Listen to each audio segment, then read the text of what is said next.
குறிப்பாக பாட்டக்குளத்தின் அருகில் உள்ள மின் மாற்றி டிரான்ஸ்பார்மர் என்று சொல்வீர்கள்.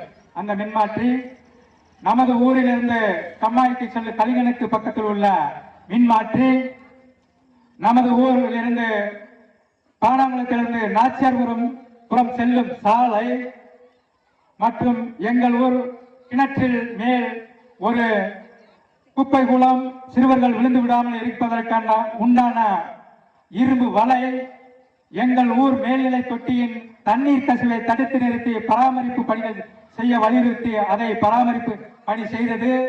எங்கள் ஊரில் கீழூரில் ஒரு மின் கம்பத்தை பழுதான மின் கம்பத்தை நிறுவியது. எங்கள் ஊரில் திருமண மண்டபத்தில் மேல் சமையலறை கூடம் நிறுவ கேட்டிருப்பது. எங்கள் ஊரில் உயர் கோபுர மின்விளக்கு சரிப்படுத்த சொல்லி புகார் அளித்திருப்பது. இப்படி எண்ணற்ற